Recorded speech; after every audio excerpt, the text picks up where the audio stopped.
Okay, hey and welcome back to my channel. Alright, so if you missed my video last week, I did a whole plant clean out and I cleaned off my shelf, and while I'm still waiting for my husband to help me get that shelf out there and into the garage to organize my pots, I wanted to take a break and do a short plant, what am I going to call this, like a plant spotlight for one specific plant. And today it's going to be my Anthurium pallidiflorum. So if you are interested in that and learning more about your plants, doing DIYs, all of those good things, make sure to subscribe. That way you can be up to date on all of my latest videos. And if you are a recurring viewer, the cat is wanting to come in, so I'm going to go get him now. Are you happy now? Okay, so as I stated, I'm just going to talk very briefly on my Anthurium pallidiflorum. If you have been on my channel, you might know this is my favorite plant. It has quickly grown to the status of best plant I've ever owned, pretty quickly actually. I had no thoughts about this or like information about it when I purchased it. So I purchased it, I'm going to put a date here because I can't remember if I purchased it in 2023 or 2022. No, 2023 or 2024. I can't remember which year. Is it 2024? I purchased it at the Green Acres. There you go. House party, plant party. They have them like twice a year, and I went to a spring one. So I think they have one in the fall, and then I think they have one in the spring. Went to the spring one, and I really wanted a Patriciae Philodendron. So I think it was last year, last like February. So I really wanted a Philodendron Patriciae. However, they were hard to find, and I was not going to order one online, and that was really the only place that I could find them. And so I saw this pallidiflorum in the Green Acres plant sale, and so I decided to pick it up because it mimicked, or it seemed like it mimicked, the Patriciae long, strappy, leaves like this, foliage. And it does a little bit. But I thought this is going to be really hard for me to care for. I have a queen, which you can barely see it right here. And I have a King Veitchii back here. And I have an Anthurium clarinebrum. And I have an Anthurium forgetii, which I forgetii all the time about him.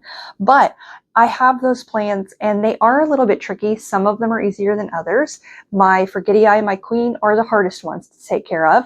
And so I assumed that this was just going to be like that. Very difficult, because look at these long, strappy leaves. I just assumed that it was going to need a ton of humidity and a ton of watering, can't dry out, because that is how my queen acts. And that is how my forgetii acts. However, I have found that this is more like the clarinebrum as far as care. It is incredibly easy to grow, very fast grower, does not require the same amount of humidity that a queen does, and is just a really like fulfilling little plant. So I purchased this, and I will show a picture because it is crazy to see how this has grown.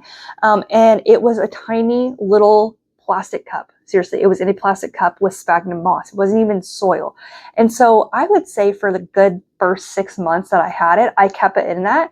And I had it in several different places. So I have a shelving unit here. This is filled with Barina grow lights. And then I have several windows. Now, I purchased this when we were at our previous home, and I had it in my Barina grow light setup in my shelving unit, which I took all of that down. There's a whole video about that. But it was like a little grow house with shelving unit, with shelves in it. And I had that under the lights, and it did really well. And I kind of assumed that it liked humidity at that time because I had it closed with a humidifier, with fans going, and all of the like great things that you want in a greenhouse to grow plants. I had it in that little setup. So I then moved, and I was like, well, I can't do the same way. So I decided to take it out and put it in a window. And I did have that up here at one point, and I left it, saying whatever comes of it. And to be honest, I feel like it has only gotten bigger. So I placed it in a east facing window, which that might be surprising. Or what is this facing window? Yeah, it's like a east, northeast maybe, facing window. And it has taken off. I am telling you, like, this is it today, and it has a new leaf on the way. It is a plant that pushes out foliage constantly. It truly is one of my fastest growing plants, my easiest to care for. It has lost 2 of its original leaves, which is very normal. You can see that, maybe you can see this one here is probably going to go. It's the oldest leaf, which that again is a very typical plant process. So as far as that, I feel like that's normal. I have not lost a leaf due to insufficient watering, humidity, or pests, which I was nervous about. So I treat this the same way I treat every other plant and don't do anything, pretty much. I water it when the soil is completely dry. It is in my chunky soil mix. Yeah, well, there's a child down there to grab it. Thank you. My chunky soil mix. It is a climber. Yes, would it love humidity? Probably, yeah. However, again, it does not cripple the plant in growing or, taking care of it. So I just kind of let it go. I'm not worried about it. I will not give it humidity. And that's really it. I mean, I've repotted this once. It probably, maybe, is going to be time for a repot because I just watered this today. That's what led me to want to create this video about it. And I can see a root coming up at the top, which doesn't always signify that your plant needs to be repotted. It could just be that they have aerial roots and it's trying to find something to climb or water. But it is a really satisfying little plant. It's just so different than I thought it would be. But it has grown so much and it will only continue to get bigger.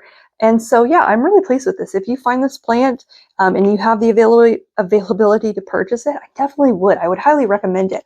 This one cost me $35 when I purchased it, which is not an inexpensive price for an anthurium. I know that might seem crazy because it was in a little cup, but I mean, my queen anthurium cost me a lot more than that. And I have 2 of them. Actually, I should have said that. But I highly recommend this anthurium. If you want an anthurium that is really cool and unique, that kind of looks like the queen anthurium with the long strappy leaves, that maybe looks a little bit like a Philodendron patriciae and is easy to care for, this is like my top. Past my King Veitchii, which is really easy plant to care for, past my Clarinevrum, which I think is an easy anthurium to care for, does not take sphagnum moss on the top. I don't keep it in a self-watering planter. I kind of just let it grow, and this is what happens. So that's my anthurium. Wow, I just lost it because I wanted to say patriciae. My palletiflorum. I think this is an incredible plant, and I really love this plant a lot. And I'm excited to see it grow bigger because this, I mean, seriously, look, these leaves are bigger than my head, and it did not start out that way. So very easy, very satisfying plant to grow. Definitely a unique one. If again you can add it to your collection, I for sure would. Now I'll show you my patriciae. So the plant that I wanted, and the reason I purchased this one instead, I actually did end up getting it. So they both are climbers. You can tell, obviously, this is growing straight up, and you can see that it's got similar strappy leaves, not as long as this one. Now these can get as long as these and larger. I think that these will forever be thin and strappy versus this is a lot thicker and strappy, if that makes any sense. But this is what I was wanting and this is what I got. I have to be honest, I got this after, and I'm glad that I got this one. Not that this is any, like, this is a hard plant to care for or not a good plant. It definitely is. However, I just feel like I like growing this one way more. Maybe it is because it's an anthurium and its velvety leaves are beautiful versus this one is the glossy leaf. But this one I can tell you, it's a little bit trickier to care for. I've already had pests on it, which I'm just like looking again. I'm probably going to go spray it down. And it has been a little bit more difficult on the watering side. It does like to stay moist and it doesn't like to dry all the way out. Definitely needs to be repotted already. So it is a fast grower and that is great. But I am just very pleased with my palletiflorum. And I hope that everybody gets a chance to grow one of these, honestly, because it is really pretty and a really unique plant. So if you own one of these, let me know in the comments what you think. because we all have different opinions. Maybe this plant is harder for you to care for. I would love to know your care tips, what yours looks like. Share it all. So thank you so much for watching. Be sure to subscribe and we will see you next time.